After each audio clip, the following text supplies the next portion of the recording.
What is going on, guys? This is Mike from the Last Corvette.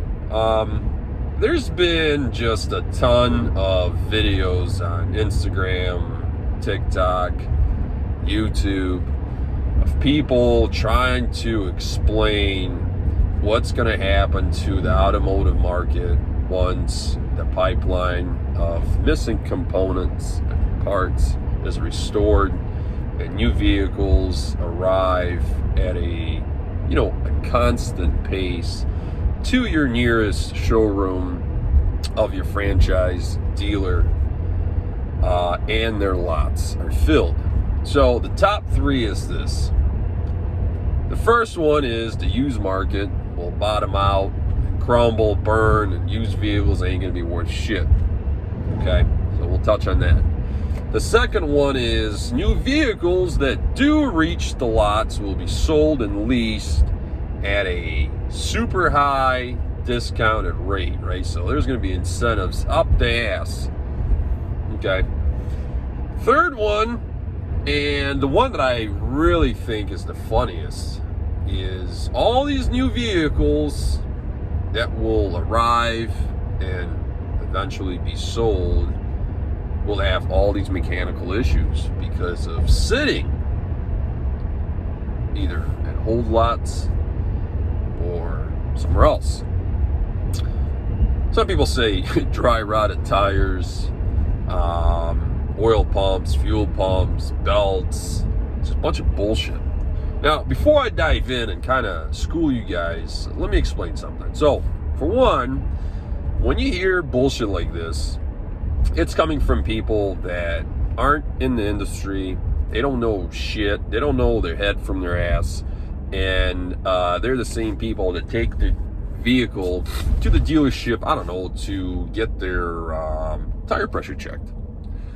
Yeah. So, me personally, I've been in the automotive tier 1 side of business for almost 18 years now.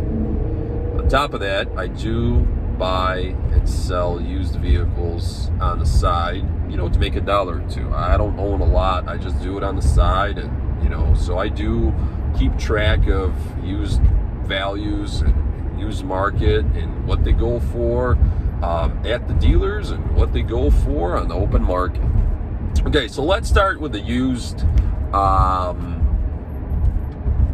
vehicle market.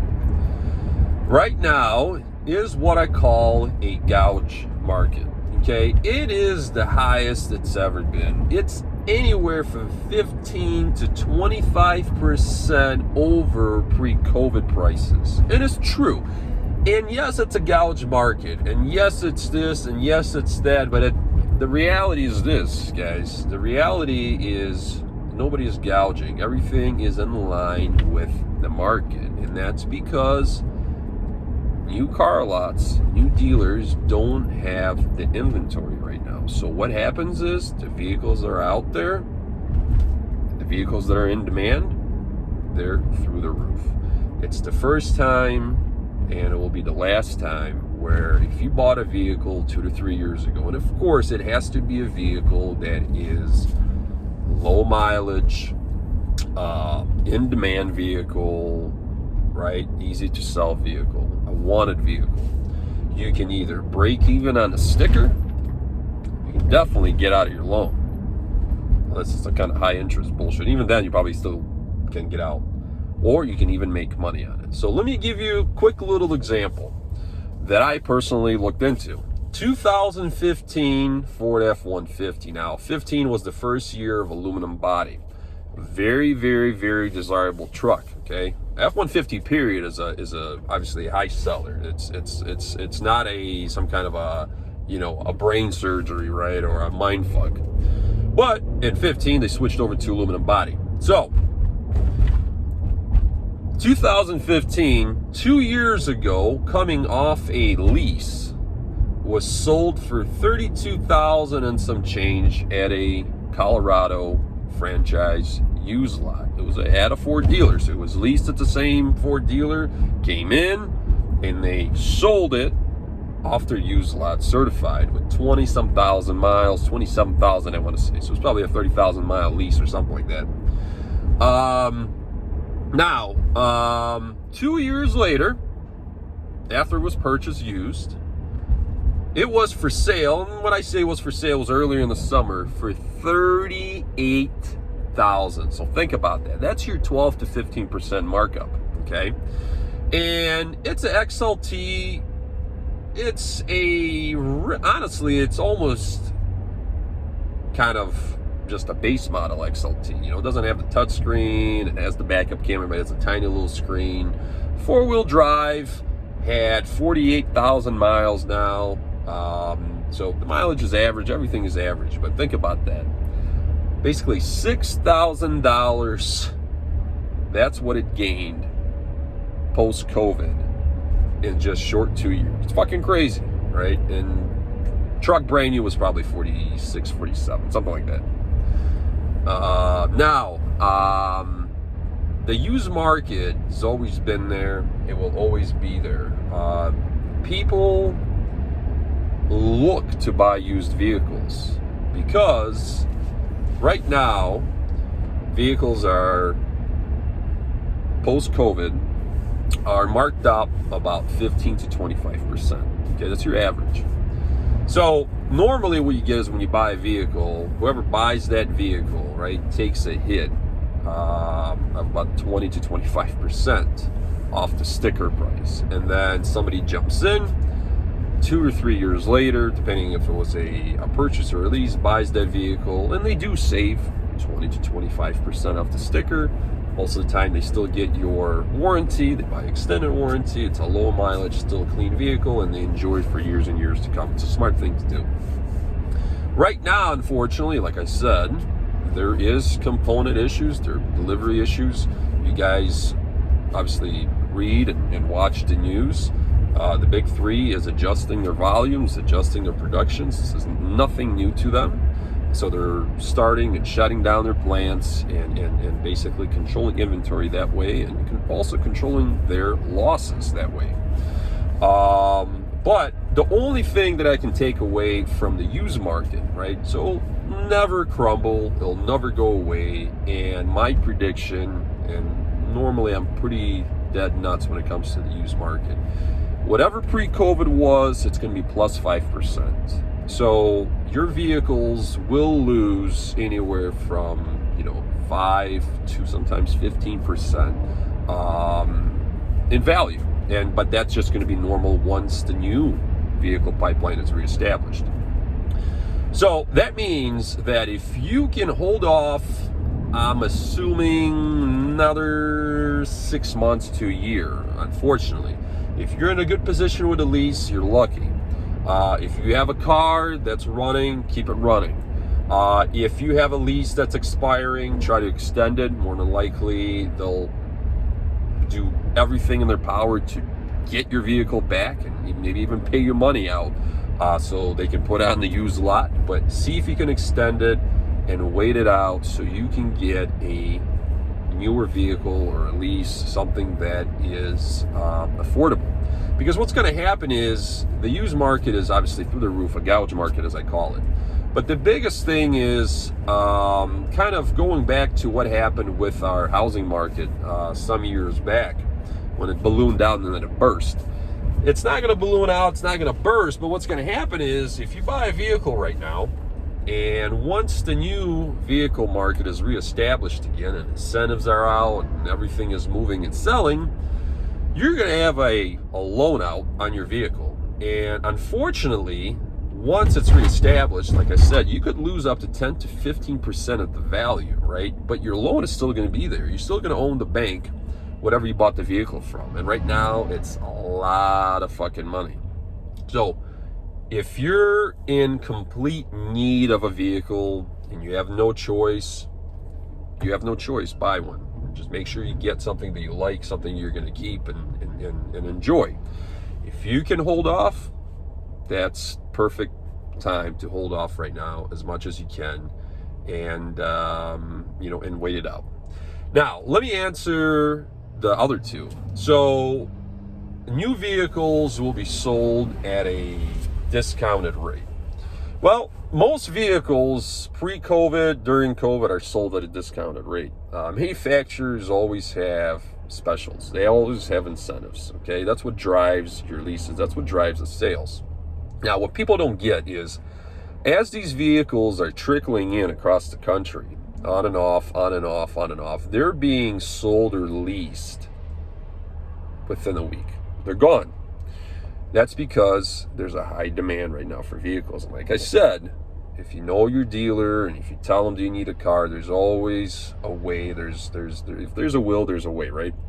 So when people say that when these vehicles trickle in and they start filling up lots like before, they're going to be coming off those lots like hotcakes, okay? People have been waiting. And what people also don't realize is all the new models that are waiting to hit the lots. Look at Stellantis, Chrysler, FC, whatever you want to call them from the past. They call it Stellantis now. Look at the Jeeps. Look at the Dodges. Look at Fords. Look at Chevys. They're all there, and they all got brand new fucking models, and it's only going to get better. And no, these vehicles aren't going to be sold at a huge discount. This is a business. At the end of the day, they're controlling the business right now by, like I said, starting and stopping their production. They're controlling the business right now by trying to push the limits of these components and still make money, right? At the end of the day, if they can't move the product to the dealership floor or their lots, they don't get paid, okay? That's just how it is. And what people forget is there is a lot of engineering that goes into these vehicles, and they're not just going to go in and bypass a bunch of shit and sell a vehicle or lease a vehicle to a individual. It doesn't matter what Chevy, Ford, or Stellantis, and get them a vehicle that doesn't have certain options. That's the market right now. That's how they compete. It's all about tech. It's all about all these gadgets. That's what sells. So no, new vehicles are always going to have incentives. They're always going to push them. And what also people forget is once the vehicles do roll out and hit the lots, there's going to be a buffer. Everybody's going to adjust their production. And once that buffer is, established, just like it was pre-COVID, things are going to go right back to normal. They're not going to overbuild. Trust me. They adjust on daily basis with suppliers. They adjust on daily basis when it comes to their assembly lines. What's hot, what's not, it's down to a science. So don't worry about all that. Now, the last one and the funniest one is the quality of vehicles that are going to hit the lots. You guys need to realize something, that quality is the number one concern currently in manufacturing. And when I say concern, we are finally reaching a point in U.S. manufacturing that we care about fucking quality, from a supplier to a end-of-line OEM, okay? No one is going to build vehicles that are half-assed. No one is going to build vehicles or sell vehicles that have dry-rotted tires. Now, to dry-rot fucking tires, people are just, this is what drives me nuts. Do you think these vehicles are going to sit there for fucking 6 months? Do you think these vehicles are going to sit there for a year? Do you realize that when they roll off the assembly line and they get pulled off to the side and they go through quality inspection, they go through engineering touch-ups and updates, do you realize that under normal conditions, these vehicles will sit there sometimes for a month plus, pre-COVID, okay? That's just normal manufacturing. Now, the flip side of things is this. Do you think that as these components come in, whoever's in charge says, you know what, we're going to put these chips, or we're going to put these sensors, or whatever else, we're going to put them in to a vehicle that's just rolled off the lot? No, they're going to take their oldest batch of vehicles on their lot, and those vehicles will receive all the updated components, and those vehicles will be loaded up and shipped out to dealers nationwide or even overseas. Fucking stupid people say stupid shit, and honestly, it just drives me nuts, especially people that know nothing about the industry and how the whole process flows. So hopefully it sheds a little bit of light on how this whole thing is going to unravel and how this whole thing is going to go down. And oh my God, don't fear. The only thing that we have to do at this current moment is either, if you're, like I said, if you're in need of a vehicle, go out there, go to your sales guy, he'll find you one. The vehicles are out there. And very, very shortly, they're going to be back to normal. Trust me. But if you're looking for a used vehicle, or you're in need of a vehicle, see if you can hold off. See if you can just get by with what you have, or extend your lease, and you'll be in good shape. Like I said, 6 months is max. A year is if something goes fucking haywire. But we're getting better and better each and every week, and it's starting to show when it comes to releases across the big three. So don't panic. Don't listen to the fucking, as they say, fake news about all this bullshit. And everything will be just fine with the automotive market. Talk to you guys later.